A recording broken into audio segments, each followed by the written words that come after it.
so guess what? A blackout is coming. Here's the thing. I know that a lot of people say that, oh, a blackout will never happen. Listen, Texas proved us right. And we have a friend here in Wyoming who is an electrician.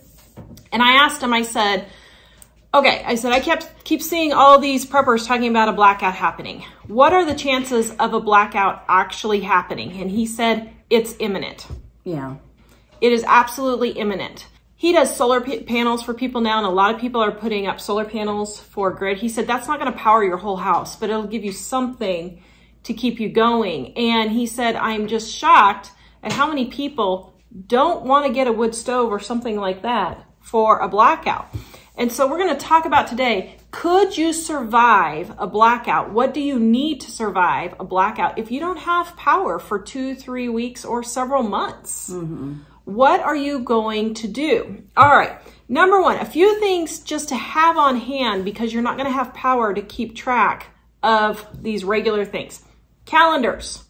I know that sounds dumb, but how many people don't just have a paper calendar anymore? When your phone goes dead, if you don't have a solar charger for your phone, or if the towers can't get electricity to power the electricity for your cell phone, maybe if you're going off a satellite, you might be able to have contact that way, but don't depend on your phone. Like in Kansas, a tornado could wipe out all the cell towers, you know, just instantly. And what you might do is practice one day and leave your phone alone and see how many odd things that you use that phone for and think, oh, I need this, the time, you know, different things like that. And a calendar, a clock. I don't have a wind-up clock. We need to get a wind-up clock. You need a wind-up clock. A radio that either uses batteries or is hand cranked so that you can get news of what's happening. A tent to put in your house in the winter.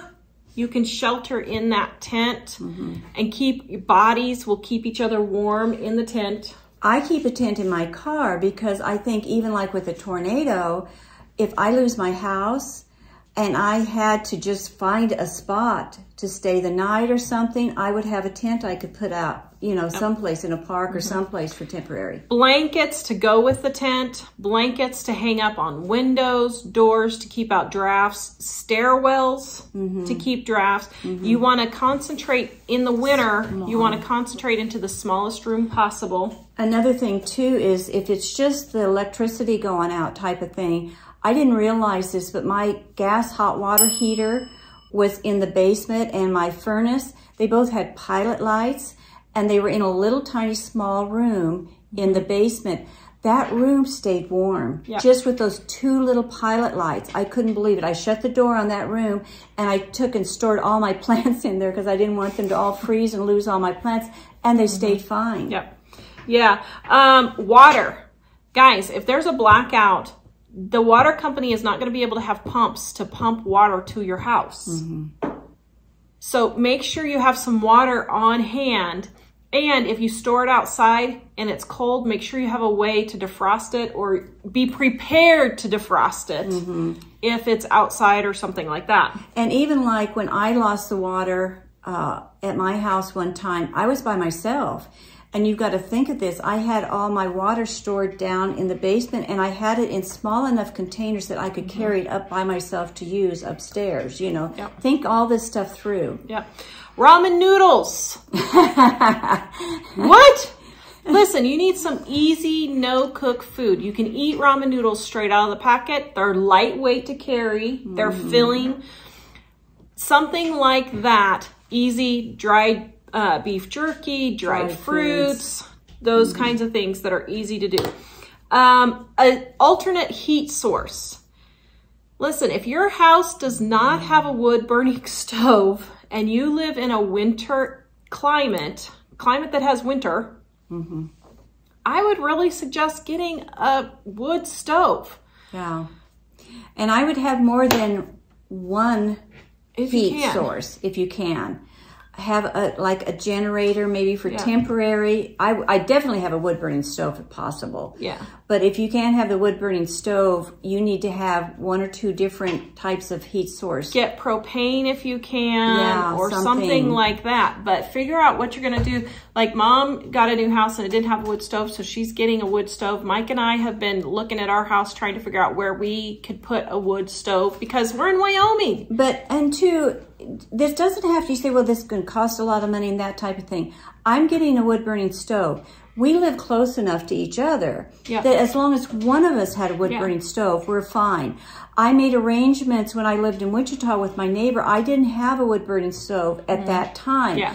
But I had lots of food. So I made arrangements with her, like a barter system, said that, can I use your heat and you can use part of my food, you know? So you don't have to spend a lot of money on this type of thing. Yeah. Think of ways that you can do this. And like for us, Mom's only 6 miles from where we live. If we totally lost power for a significant amount of time, then we would walk to Mom's house. I mean, it's 6 miles, but all of us could do that by making sure that we all have snow boots in case it's in the middle of winter and we have to walk to her house. So then the next thing is to make sure if you have an alternate source like propane or wood, make sure you have fuel. Make sure your propane is filled up. Make sure you have wood. Seasoned wood. You know, don't think you can just go out. A lot of people don't realize that you can't just go out and chop a tree down and bring that wood in and burn it. It has to be seasoned. You have to let it sit 6 months. And so you have to get a little plan ahead of time. That's why we're telling you this stuff now, so you can plan ahead of time. You also have to have cardboard and stuff for kindling too. You can't just stick a log in there and stick a match on it and expect it to burn. You know have to know what you need to build a fire. Yeah. Make sure you have some form of entertainment. Cards, games, something. And here's another thing. If it's in winter, be careful about letting your kids play in the snow if it's in winter. To entertain them, yeah. Don't send them outside to get distracted. Because if it's snowing and it's so pretty and it's so much fun, and then they come in the house and the house is 45 degrees. Yeah. You're gonna be hurting. Yeah. So be careful about letting the kids play in the snow. Think things through before you do these actions, you know. Yeah. Follow things through and think, okay, what's going to be the consequence at the end of it? All these little things you have to think. Yeah. Make sure that if you have to leave your house, that you have your water and your gas all turned off. So that when the water comes on, it doesn't flood everything. Make sure that your water is turned off if it's a freezing situation, and empty all of your faucets, everything, outside, inside. Make sure everything is emptied. Okay, so we want you to be thinking through how you're going to make it when the power grid goes down. And we saw a video about an expert in Austria, actually, and he was talking about the Texas storm, and he said, actually, the Texas storm wasn't a blackout, it was just a brownout to prevent the grid from going completely down. And so you never know what part of your area is going to have a blackout or a brownout, and you have to be thinking through, how will I survive? Do you have babies? How are you going to warm up the formula? How are you going to cook? All of those things need to be thought out ahead of time. And guys, listen, with the way things are going now, they're shutting down coal plants. They're shutting down nuclear plants. We're not going to have a backup form of electricity. It's not going to be there. So you have to figure out how you're going to take care of yourself. And even if you have a generator, you have to have something to run that generator. You won't have that. People do not realize, I can't go get gas. None of the pumps will work. Can't go get food. No, you can't get food. You can't go to the ATM. That's another thing. You have to have cash. Have cash in small bills. In small bills. Because you're not going to be able to use those credit cards in the ATM machines. And back to the water. The blackout happens, make sure everything is filled up with water. You can leave one sink for washing dishes, washing yourself, that kind of thing.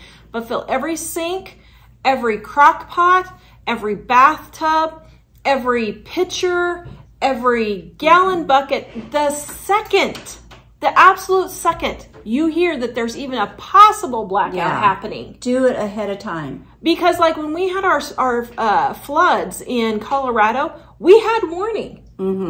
Nobody was listening to the warning though. Yeah, and nobody was doing anything. I was calling all my neighbors and I said, fill up every single thing you can with water because they're saying that the water treatment plant is going to be going in the flood. And everybody was like, what? Well, why would I need to do that? I said, you're not going to be able to get water. Get some water stored up. Plastic totes. People don't think about plastic storage totes. You know, you can fill those, anything that will hold water, you can think of those types of things and stuff. Yeah. And another thing is, I was concerned about communication, things being cut off between when I was in Wichita and Tar and Mike were here. You need to try to figure out some plan where you can meet or some form of communication, you know, or something. They're saying all over the place that a blackout is imminent. Who knows where it's going to hit, when, but look at the weather conditions happening. You're having stuff happening just with weather conditions. Just the tornadoes in the last week and the windstorms. Oh, and Jack mentioned thing too, right before we started. If you know something might be happening, turn your heat up. Oh yeah, that was the one I was forgetting. Turn your heat up high, because then you would be surprised how long a house will hold heat. Even my oven the other day, I was baking some stuff. 2 hours later, I went, after I turned it off, I went in there and the oven was still warm. And so don't run your oven to, I mean, you know, your gas oven necessarily, but if there's heat just radiating out, so get that heat put up. Get hot water bottles filled. Yeah. I even filled, now I know, I went and got up in the morning, my power was out, and I wanted a cup of coffee so bad. If I hear a snowstorm's coming, the next morning, I will have my thermoses filled with hot water, boiling hot water, in case I need it. All right, guys, go check out our free How to Stockpile cookbook. We show you how to cook without electricity in that cookbook and lots of other tips. It's totally free to you, guys. We are here to get you prepared because we don't want you to be stuck. Go check it out, livingonadime.com, the description below. Also, check out our 15 things to buy before hyperinflation hits. We want you to be ready. Please visit us at livingonadime.com. We'll see you guys next time. Bye-bye.